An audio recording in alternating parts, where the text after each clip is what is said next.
naman ngayon ay pinamagatang when the threatens rise, God delivers. Naniniwala po ba kayo doon? Amen. Isa lang nanininig ko. Naniniwala po ba kayo doon? Amen. Na sa panahon ng threaten, sa panahon ng pagbabanta sa buhay natin, kaya ng Diyos iligtas tayo. Amen. Ako naniniwala ang bawat isa sa atin na mayroong gagawin ng Diyos na pagliligtas. Na kahit nakikita po natin sumasama ang paligid, gumugulo ang paligid, naniniwala ako na may ginagawa pa rin ng Diyos sa gitna ng mga bagay na ito.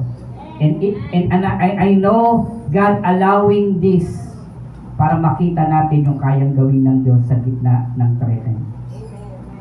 Sa kabila ng mga pagsubok na hinaharap natin, naniniwala ako na may gagawin ng Diyos sa atin.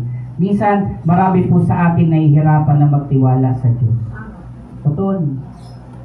Yung minsan nag-pray ka, tapos yung prayer mo hindi nasasagot. Minsan magdadoubt ka, totoo ka ba? Kung kailan lumapit ako sa iyo, kailan nagsumikap ako, kailan nagseryoso na ako sa paglilingkod. So parang problem after problem, trial after trial, sickness after sickness. O minsan nagtatanong na tayo na parang walang Diyos. Naguguluhan po yung ating kaisipan. Minsan umaharap po tayo sa mga problema sa buhay na ito, sunod-sunod. At minsan napapaisip na lang tayo. Ako nga minsan nag-iisip din. Nakakaramdam din ako ng pagtatanong. At hindi naman po yun masama. Na minsan bilang isang tao, na nararamdaman din po natin yung sa buhay natin na nagtatanong tayo, bakit kaya nangyari ito? Kailan ako nagseryoso? Kailan ako nagbigay? Kailan ako nagtapat? Kailan ako naglingkod? Bakit patuloy na dumadami yung pagsubok at yung problema? Bakit inahayaan ito ng Diyos? At minsan, darating po sa buhay natin na yung mga ganyang pagkakataon, pinapayagan ng Diyos para makita na meron siyang kayang gawin sa gitna natin. Amen. Kasi kung hindi mo maranasan yung bagay na hindi mo rin makikita yung kayang gawin ng Diyos. Tama. Amen. Amen po ba doon? Amen. Ngayon po, ganito po yung nangyari sa buhay ni Haring Ezekias. Na nakaranas din po siya ng, ano ba sa Tagalog ng threaten? Pagbabanta. Pagbabanta. Alam mo, tayo, nung panahon to ni Ezekias, mga hari, mga kaharian, nagbabanta po sa buhay nila. Sa atin, every month may nagbabanta. Tama. Mga bills, Oh. mga due dates, di ba? Mga bayaran, buwan-buwan, talagang buwan-buwan natin yung hinaharap yung mga banta na yan. Kasama na yan sa buhay. Kababayad mo lang, ito na naman. Kumakatok na naman yung nagdadala ng sulat. Pag hindi ka nagbayad, maramdam mo wala ka ng ilaw, wala ka ng tubig. So talagang matindi yung banta natin ngayon. Nung araw, may banta din sila. Tayo, may banta din tayo every month sa buhay natin. Yung mga threaten sa buhay natin, every month yan nangyayari.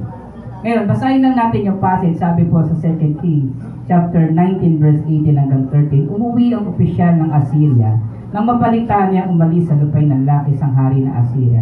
Nang siya'y makabalik, nadatnan niyang sinasalakay nito ang Libya. Isang bansa na malapit na po sa bayan ng Israel. So parang yung Israel nasa gitna, tapos may mga bansa sa paligid, sinasalakay na yung mga magkatabing bansa, nakapalig ng Israel.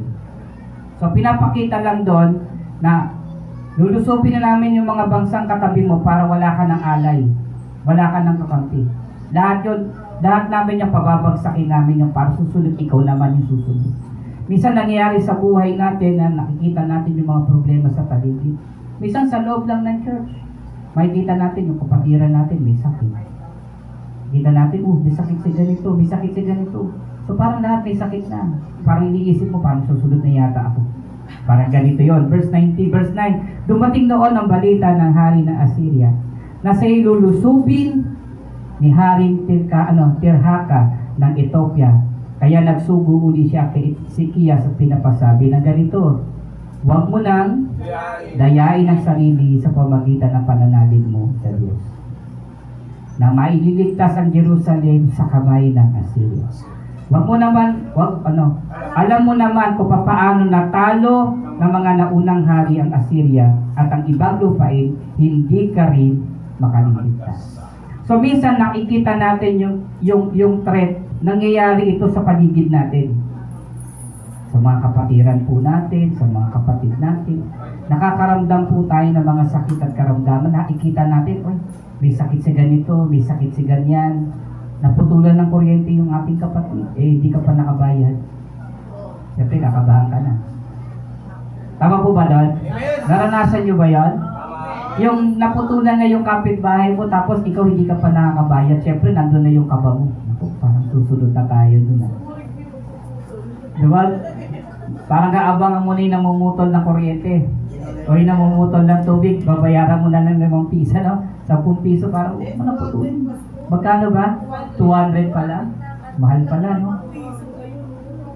Ganito po yung nangyari dito. Alam mo ito masakit. Ang sabi dito, huwag mo nang dayain ang iyong sarili sa pamamagitan ng pananalig mo sa iyong Diyos. Nailigtas ang Jerusalem sa kamay ng Assyria. Alam mo naman kung paano natalo ng mga naunang hari ang Assyria sa ibang lupain upang hindi ka rin makaliligtas. So pinapakita dito ng sumulat sa kanya kay Hezekias na yung sinapit ng mga bansang malapit sa iyo, sasapitin mo rin.